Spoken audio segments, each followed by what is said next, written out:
Bapak, Ibu, dan saudara-saudara yang dikasihi oleh Tuhan, tema renungan kita hari ini adalah berani barter. Tidak ada yang lebih menyenangkan, membuat sukacita, dan menghibur hati Allah selain dari orang-orang yang memiliki kehendak bebas, tapi memilih mencintai Allah dan melakukan apa yang sesuai dengan kehendaknya.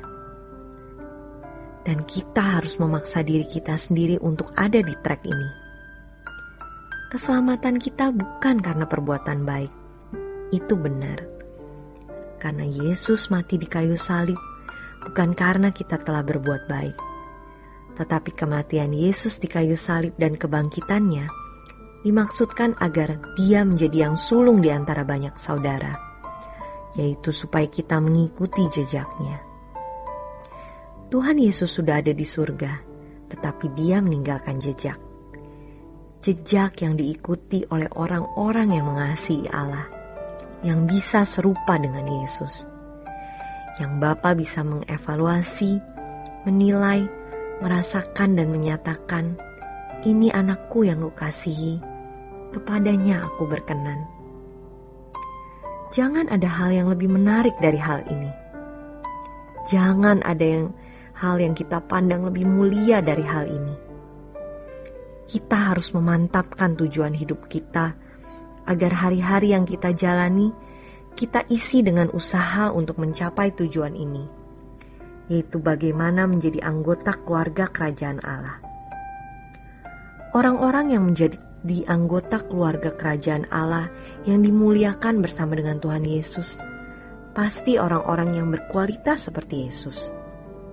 Mulia menurut pandangan Allah.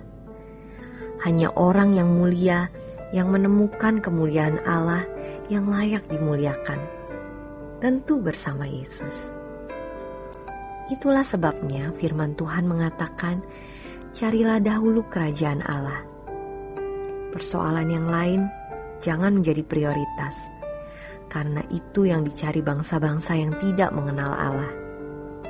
Ini berarti bahwa lebih dari segala sesuatu, kerajaan Allah adalah prioritas, dan kita harus mengalami suasana kerajaan Allah. Maksudnya agar kita menjadi orang-orang yang hidup dan tertunduk mutlak. Dan inilah yang membangun kehidupan yang menyukakan hati Allah. Kita ingat bagaimana pada mulanya murid-murid Yesus pun berkelahi satu dengan yang lain karena mau menjadi orang yang terkemuka di kerajaan yang mereka bayangkan kerajaan versi mereka. Tetapi Yesus mengatakan di depan Pilatus, kerajaanku bukan dari dunia ini.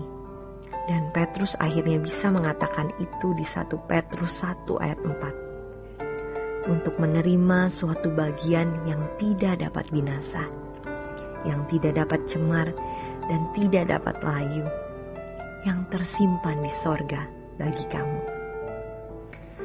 Karena kemudian di ayat 12, Petrus juga berkata, letakkanlah seluruh pengharapanmu pada penyataan kedatangan Tuhan. Ini tidak mudah, apalagi bagi mereka yang punya kedudukan dan uang. Kita harus menjadi orang-orang yang benar-benar realistis. Tetapi ini bertolak belakang dengan pandangan orang yang sudah terlanjur rusak oleh filsafat, filosofi, prinsip, dan selera dunia. Mereka pandang kita orang yang utopis, utopia, pemimpi, tidak realistis.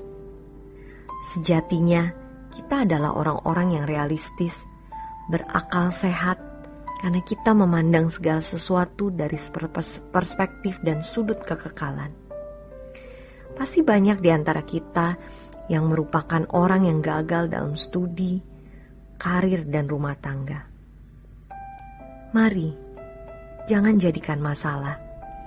Jangan memandang itu sebagai suatu kecelakaan. Kalau kelimpahan itu membuat kita masuk neraka, untuk apa? Bukankah itu adalah mimpi buruk?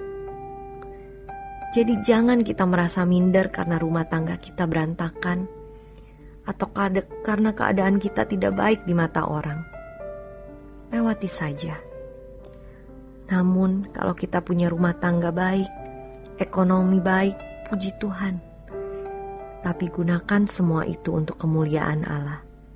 Jangan membuat kita tenggelam. Hidup ini serba tidak menentu.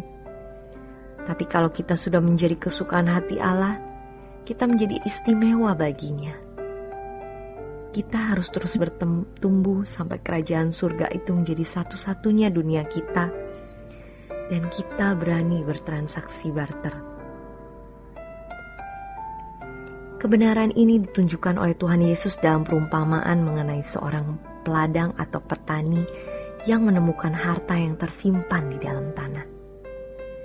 Pada mulanya dia bertani, tapi ketika ia menemukan harta yang terpendam, dia menjadi ekstrim. Dia menjual seluruh miliknya dan untuk memperoleh ladang tersebut. Perumpamaan ini kita harus fokuskan pada faktor transaksional, di mana dia berani menjual seluruh miliknya untuk membeli ladang itu. Tahukah kita bahwa sejatinya kita mempunyai mutiara yang dapat kita miliki kalau kita menjual seluruh milik kita? Namun selama ini kita masih merasa memiliki sesuatu selain Tuhan. Kita tidak bisa menyenangkan hati Allah. Biasakan dalam kekosongan itu, dan percayalah bahwa harta surgawi lebih besar nilainya. Kita semua punya harta yang sama di hadapan Allah. Jiwa kita kekal. Dua perumpamaan mengenai peladang dan pedagang yang mencari mutiara tadi punya dua persamaan. Pertama, keduanya menemukan sesuatu yang dipandang berharga. Kedua, keduanya melakukan transaksi barter. Dan Paulus menunjukkan di Filipi 3 ayat 7-8, tetapi apa yang dahulu merupakan keuntungan bagiku, sekarang kuanggap rugi karena Kristus. Malahan segala sesuatu kuanggap rugi karena pengenalan akan Kristus Yesus Tuhanku lebih mulia dari semuanya.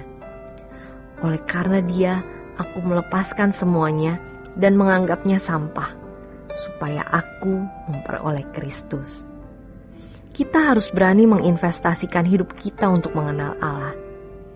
Tapi kita belum dapat dikatakan berani barter jika belum sampai melepaskan semuanya dan menganggapnya sampah. Kita tidak bisa menghindari barter, karena Yesus sendiri berkata melepaskan segala sesuatu. Hanya orang yang berani barter yang dapat menjadi penghiburan baginya. Kita belum dapat dikatakan berani barter jika belum sampai melepaskan semuanya dan menganggapnya sampah. Demikian renungan kita pada hari ini. Tuhan Yesus memberkati.